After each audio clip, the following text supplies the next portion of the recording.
So Tyler, I've been showing you some janky retro to us kind of stuff from the late 90s and early 2000s. Now we're going to go to like mid early 2000s. We're going to look at this game wasn't one of my favorite PS2 games slash PS3 games, but it was made by one of my favorite developers, Pandemic, who made Star Wars Battlefront, Battlefront 2, quite a few other really great games. But this is Mercenaries 2, so it's the sequel to a game I really like. Called Mercenaries 3? Called Mercenaries 10, anyway. But you'll notice this game came out in 2008. So, got a couple of stories about this game here. In 2008, there was an election. And a relatively young upstart politician from Chicago, Illinois, was running for president against a veteran rhino politician from Arizona whose running mate was some kooky chick from Alaska. So when this game had online, which I don't really know what that entailed, but there were two downloadable characters. I don't know if you'll see them here. Okay, no.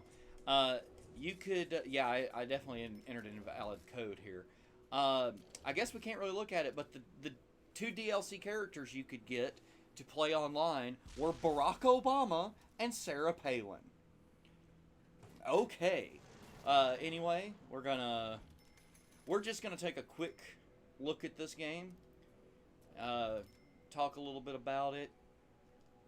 I had some fun playing this. It's very short, which I don't feel like the first game was as short as this game is. I played this game originally. No, I think I had a copy of this for the PS. No, did this come out on PS2 and PS3? I don't remember. Regardless, we're gonna have a look at this. Okay, so these are your three character options. You've got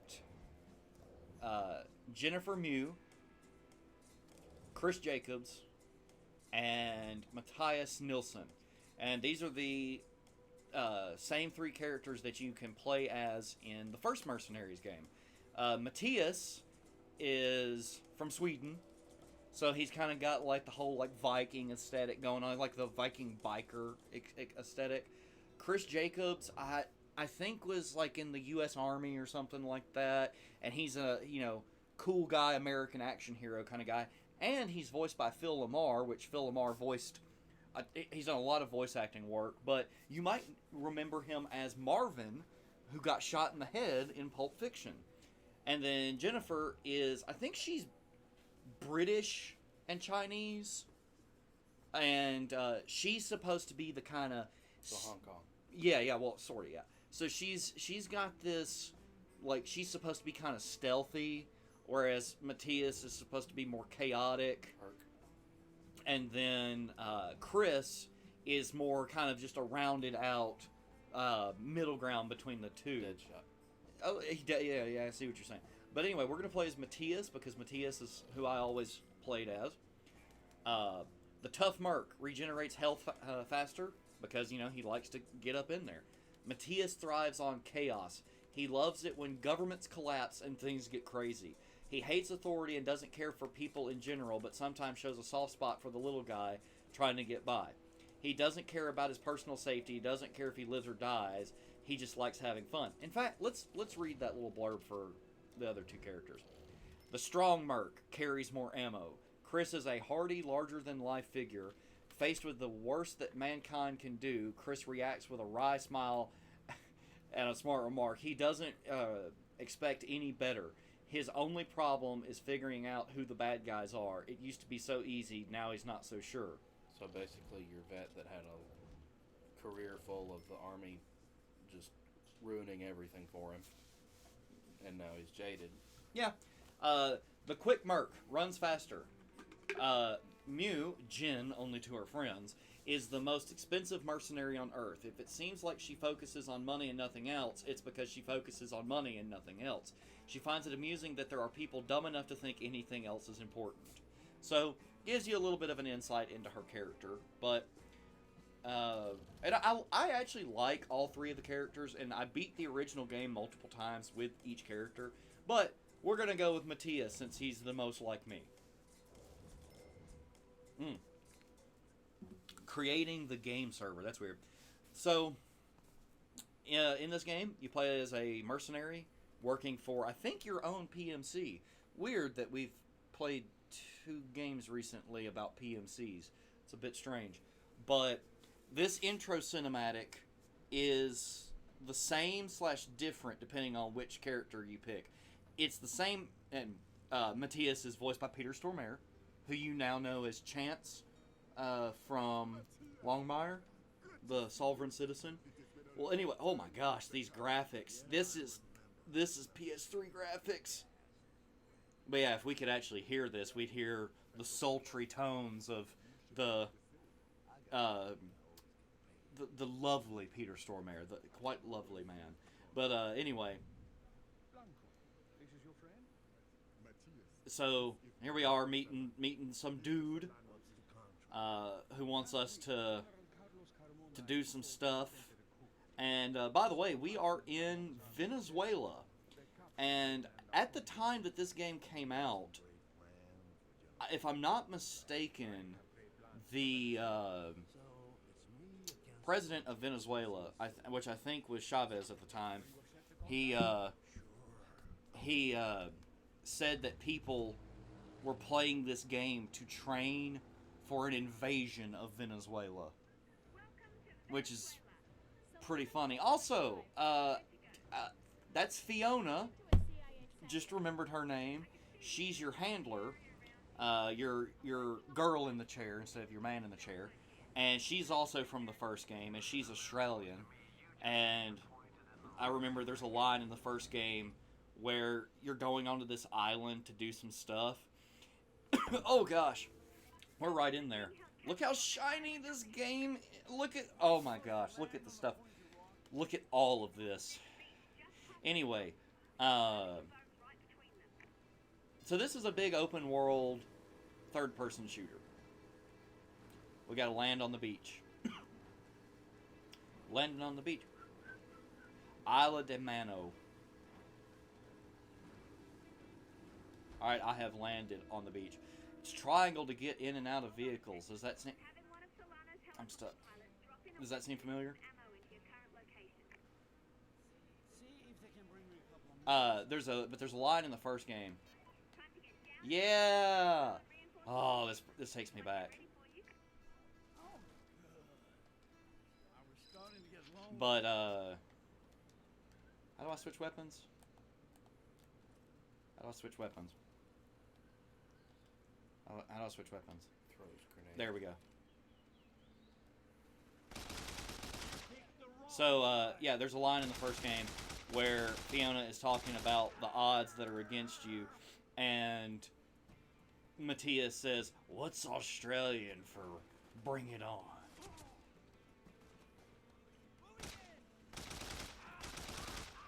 So, you can kind of tell from the camera here, and just how the game kind of looks, this is much like Battlefront as far as the controls and everything.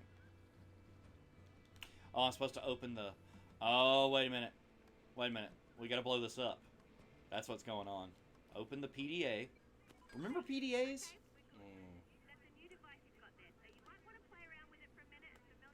Functionality. Close the PDA. Okay, so yeah, you can... The faction is Venezuela. But then you can order airstrikes and vehicles and supplies, which we may not really see that much of here since we're... oh, look, there's a little... So there's Fiona's stuff. She started in IT at a large PMC. So she left the PMC we used to work for to work for us. But yeah, so this is an arcadey kind of game. What are we doing? 0 available. Okay. Close the PDA. Okay, she's calling in the airstrike for us. You want to talk about your danger close? Since when does Shepard care about danger close? Okay, so this one's free. Oh man, this takes me back. I do not remember this. Okay, I don't remember the mini game. That's not in the first game. You just kind of like point a laser designator. Oh, that actually still kind of looks good, sort of, except for the fire effects right there to the left and right. But anyway, look at that. We got a trophy. That's dangerous. That makes me want more trophies. Give trophy. Oh no, I can't get that ammo.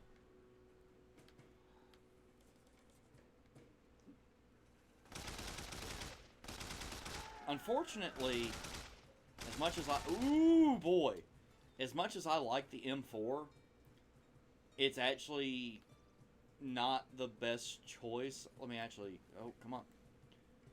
Let me actually run back here and see if there's an AK on the ground still. Yeah. It's actually way better to pick up an AK. It doesn't have the accuracy, of course, of the M4, but that's what most of your enemies use. So, there's a red barrel.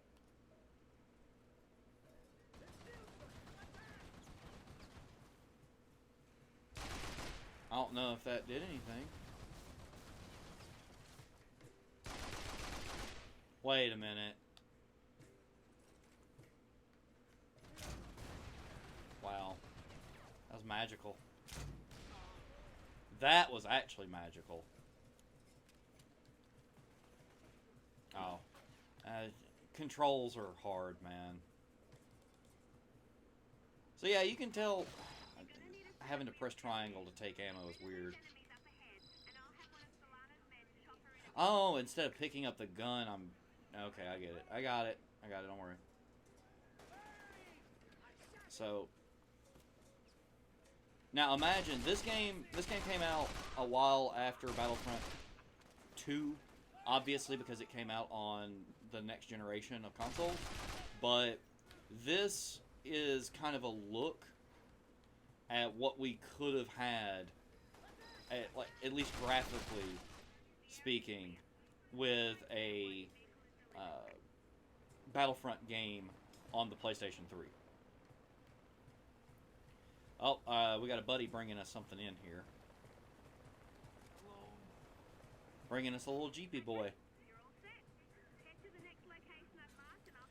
So, this game feels kind of like GTA at times. Oh yeah, they brought me this vehicle in when there's just vehicles on the side of the road. But yeah, kind of your staples of a big open world third-person game. You've got your driving stuff, and you've got, you know, your different weapon types and all that. But the real fun with this game, for me, was always that it had really good physics for the time, at least. That's before I played, like, Half-Life. Whoa! Tactics. Okay. So, we're going to use a satellite-guided bomb. Again. And now we know the... Now we know the codes. Boom! And see, a plane actually flew over to drop that. Oh, man. Oh, she's sending us a tank. Fiona, why are you so nice to me? I need a good woman to just send me tanks. Don't you know tanks cost money? Exactly. I need a woman who can afford to send me tanks. And who has an accent. But the Jaguar. This looks a bit like a T-55. Or maybe a T-72. The first game takes place in Korea, and you start the game at the DMZ. I can't turn. You start the game at the DMZ. No, that's not really what I wanted. I wanted to switch weapons, but I'm stupid. Anyway, that little bit of wood was keeping my tank from advancing. But yes, the first game starts at the DMZ in Korea, and then eventually you advance. Oh, this is rougher than I remember. You advance north of the DMZ, and the game has a sort of fictionalized version of Kim Jong-un, but then it turns out that his son, who looks nothing like, or not Kim Jong-il, and his son looks nothing like Kim Jong-un. He's like a beefy, like James Bond villain kind of guy. He,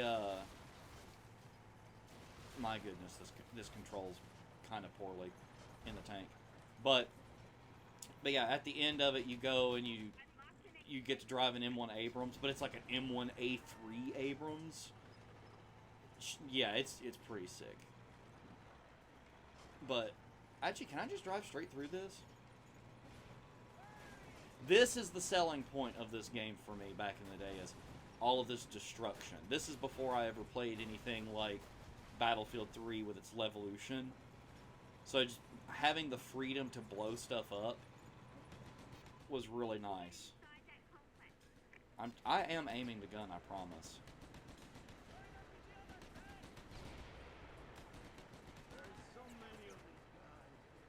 It's a bit spongy, but can I cross this? Oh no. Oh no. Yeah. Oh. The cat's yelling.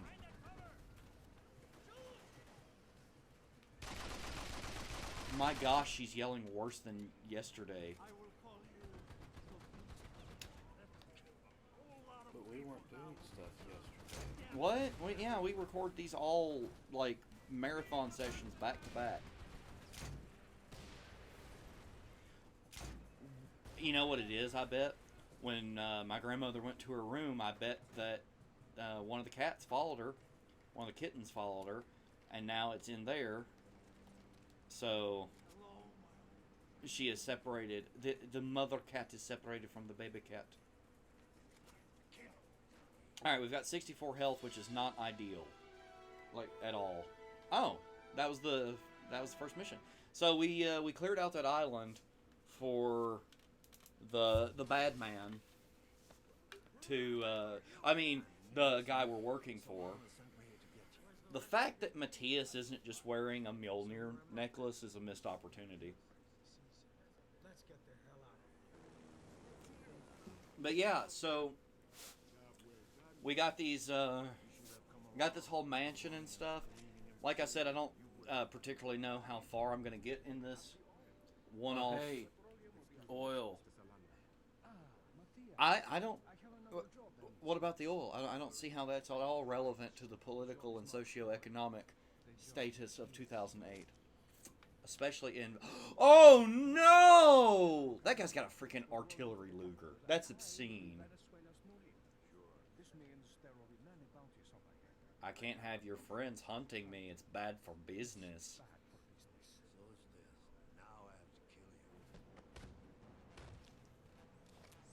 Oh, he got a... Tex and Hawk.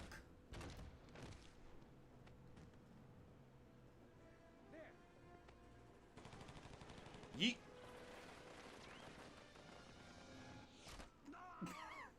The game does... I don't think the first game has an extreme sense of humor. It's got some, but this one they leaned a little bit more in on some sense of humor. Which... Pandemic also made the Destroy All Humans games, which are all about being campy. Also, I think depending on who you're playing as, it changes who's sitting there. Because that was Chris.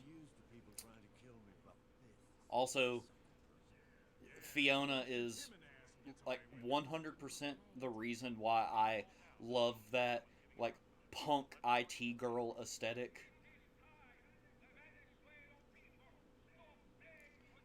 That's not a choker. You know, I'm a fan of chokers. That's a throat mic. That's even hotter somehow. And I don't remember there being as many cutscenes in the first game as there are in this game. Like, you have kind of an intro cutscene that explains the game, and I think it's told from Fiona's standpoint of... See, when we get the title splash. It's told from Fiona's standpoint, where it's explaining the situation. This, artificial, like, CRT scan line doesn't look good.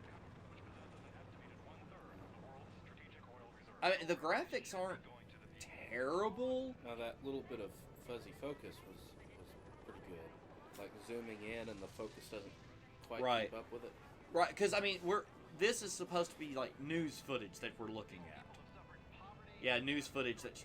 Look at all these helicopters. That's obscene. So, there's a faction system in the Mercenaries games.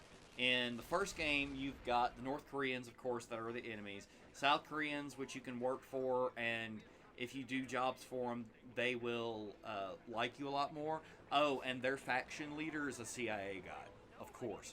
There's essentially the UN, but I don't think they're called the UN. I think they're called like they're the AN, the Allied Nations, I think is what it is. And they're in this game as well. And then there's the Chinese, because it's Korea, of course. The Chinese would be interested in the stuff.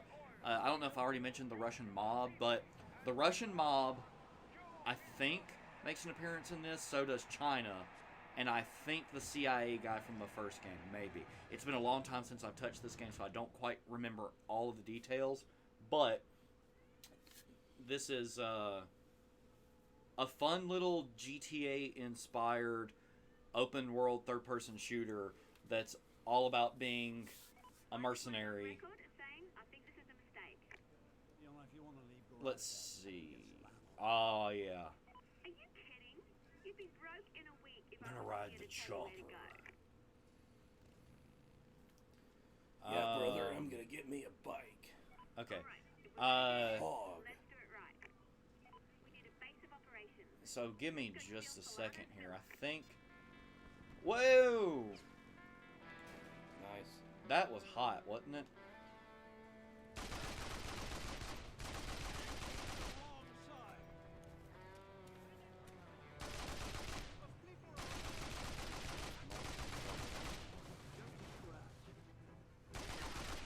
What are you talking about? I'm totally taking these guys' vehicles. So, hold on.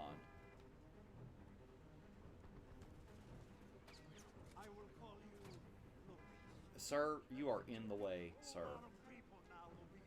Okay, we're gonna move this because it's the sad thing, the sad reality of this game is there are some vehicles that aren't in the first game, but this Jeep is just a vehicle from the first game, kind of reskinned.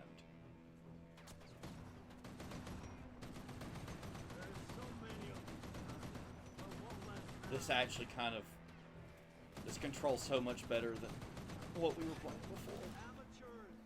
Oh, those are civilians. Can't do that. Okay. I wanted to bring up the map. So, there's Caracas. The Pirate Isles. The Pirate Isles are actually, if I remember correctly, there is the kind of like underground faction, the black market faction, are a bunch of like Rastafarians up in the Pirate Isles. That's what it is. Kumana. Hey, there's Amazon. It's a prime location in the game. Are we for real with still shooting at me? I think there is a store right here. That's what that, or maybe there's something that gives me money? I don't know. But yes, there's money to be had in this game. And money allows you to buy stuff that you want.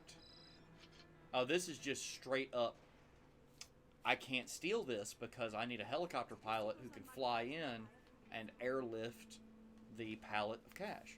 That's another feature of the game, is that you get supplies for your base. I remember when my grandfather would watch me play the first game. Hello? Wait.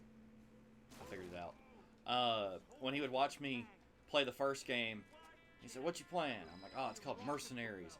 And I said, "Look, I've got an RPG and an AK-47, and he just kind of chuckled and said, "Well, you don't have much." But this was one of the first games I think I ever played that lets you use the bad guys' guns. Not like guns you pick up from bad guys, but I mean like use AKs and things like that. I want to save my RPG ammo just in case.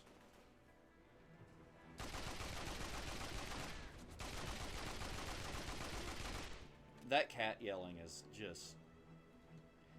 That's our new Let's Play aesthetic, is yelling cats. It's just so funny to listen to her do it. I'm not sure what this is. I'm sure it's supplies of some kind. But yes, munitions for an artillery strike. So yeah, you've already seen where I used a airstrike, where I called an airstrike in. But that's just the beginning. There's so many more. Actually, here, let me show you something.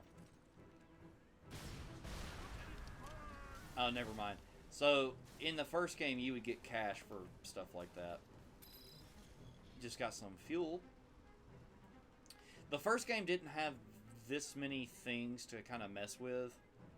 It was very simple by comparison. But this game's fine. It's just really short. I mean, I only wanted to do a one-off video of it because it's not, to me, it's not worth it to... That went really high. How do I throw grenades? Not... I don't have grenades, I guess. Whoa! Those were men among men right there, Tyler. Whoa! I think I played against those guys in Battlefield. Those were straight up some Battlefield Jeep boys. No, you know who that was? Trying to run somebody over with the Jeep instead of just shooting at them? That was Daniel.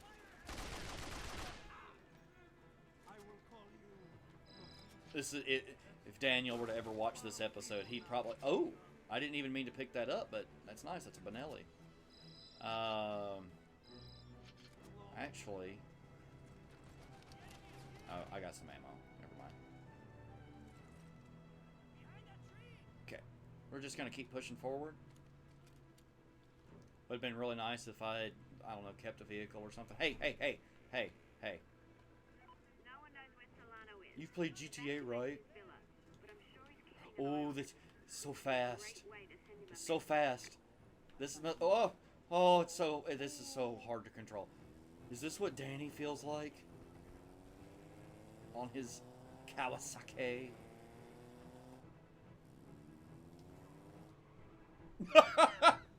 Instead of like falling off or something, you just stop riding it.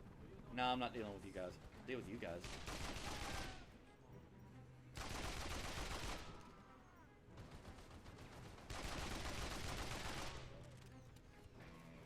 I felt like I shot through that guy to kill the guy behind him. I thought I was done shooting guys behind other guys through them and not killing them. I thought we were done with those video games.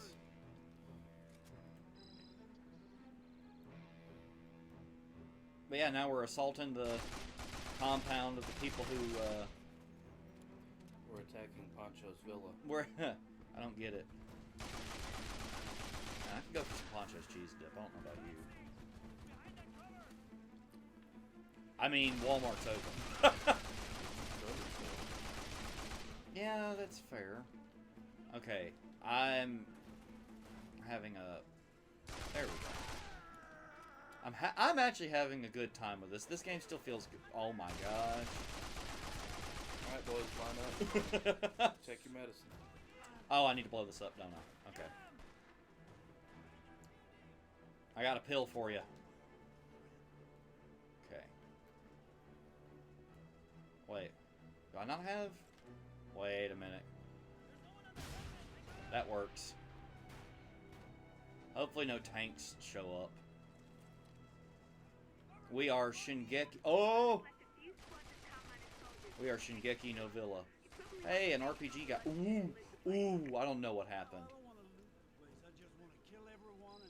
A pistol! I should just pistol only this mission, shouldn't I? Or can you carry 3 weapons in this game? No. Did you see the assault rifle fly up in the air? Oh gosh, I thought I was done with that too. I thought I was done with getting shot at by rocket boys. Okay. Where are these guys at? You know. So around. do you see this kind of on the screen? Do you see this weird, like a few feet in front of the character, these like artifacting and stuff like that? Yeah, and there's a weird shimmer to textures. Welcome to the PlayStation 3, and I'm not talking about the shimmer on that water.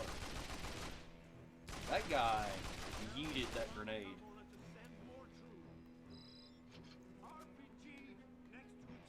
Reload that. Alright. Shoot the trail! I'm gonna start doing my Mike Stoklasa ACD impression here. Did I say ACD? ACDC. This regular old party over here.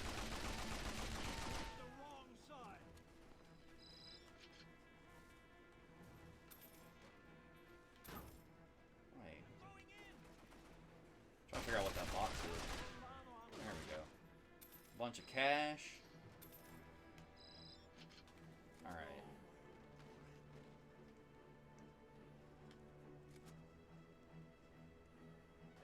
Oh, look at that. Okay, I'm still always impressed with games made prior to probably like 2010 that have guys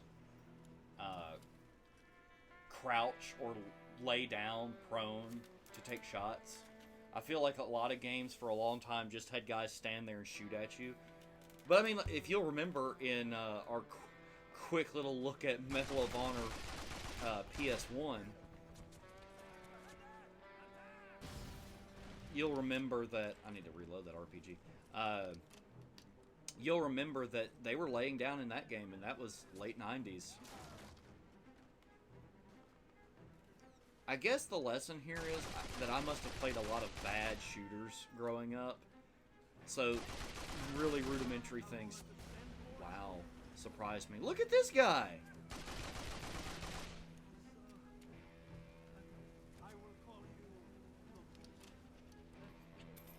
Got some monies.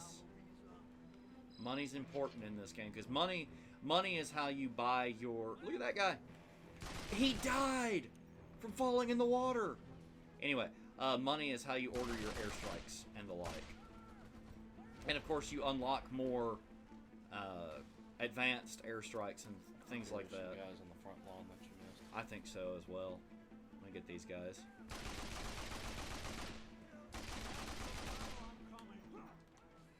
I love the idea that he just kind of puts his knee into. Oh, he puts his knee into it.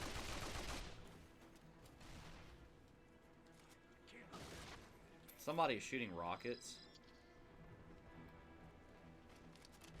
Wait a minute. Okay, I thought I just saw a vehicle rolling in. Give me that money.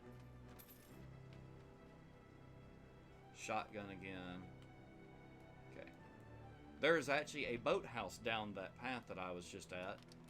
That building right there. And when you buy boats, that's where it's kind of the garage for your boats, go figure. That's another thing, is you can get different vehicles by stealing them and bringing them back here. Then that allows you to have the ability to order them within reason. You can't just steal everything if my memory's correct. Oh my gosh.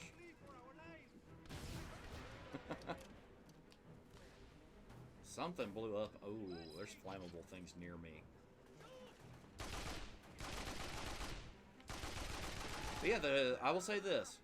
We just got off the, hate to kind of break the fourth wall. Oh my gosh. I hate to break the fourth wall here, but we just got off the Medal of Honor LP. Medal of Honor Frontline.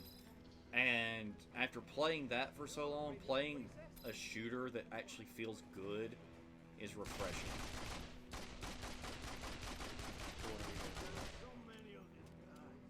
I don't get it. Are you making a joke? Hurry up! I'm on a 1200 board mode. Okay. I think you missed the box over on the. What? What the? Oh my gosh. So there's a whole lot of money around you. Yeah, I saw it. I'm getting shot through the bushes. Okay, the sheer amount of gentlemen that are upon my presence is unappreciated.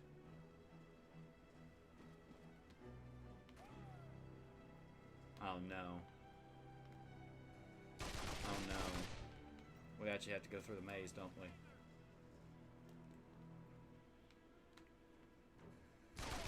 Dylan, why didn't you melee that guy? Someone want to shoot him. You want to shoot the guy. It's a first-person shooter. I mean, wow. My brain's just falling apart at this point. That's what happens when you play a bunch of old games. Your brain starts devolving into what it was at the time that the game came out. My brain was still developing back then. So as you can see, as I stated, the assault rifle is not very accurate at distance. So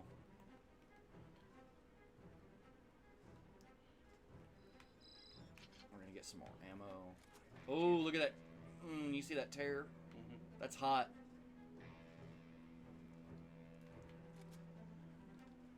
I miss Pandemic so much. They made good games that were fun and that I enjoyed. And then EA slaughtered them like they slaughter everyone else. Oh.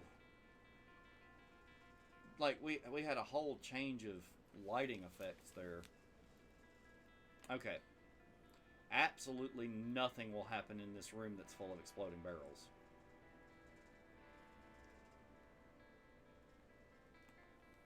Wait, what am I? Oh, I'm supposed to go over there? Oh no. What? Is there any resistance inside? Kind of a tank in here. Did you hijack it? So this is one of the features of Mercenaries. You can slice into vehicles. Gimme!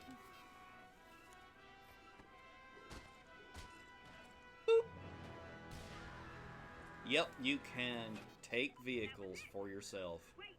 I've got contacts closing in from all sides. Let them come death away. Oh yeah. I am trying. Be hard. Okay, I'm not...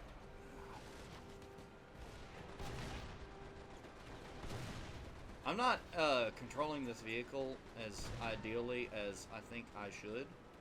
So, just gonna throw that out there. That, I'm not very good at driving in this game. Don't let that intimidate you. They're running and fleeing in terror. One evacuated Spanish villa secured. Contract complete.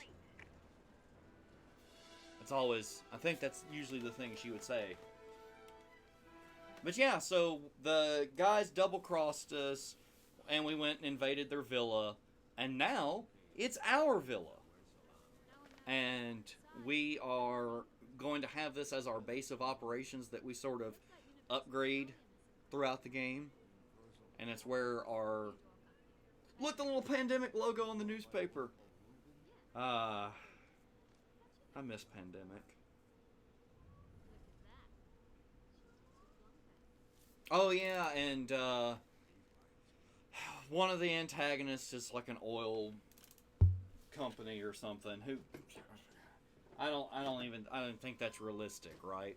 But so this is now the base of operations, and we'll upgrade it as we go and stuff like that. And Fiona hangs out over here, and she gives us different contracts and the like. But yeah, I think that's a good enough quick look at Mercenaries, a game that had such amazing tech as the braids in your beard moving with your character.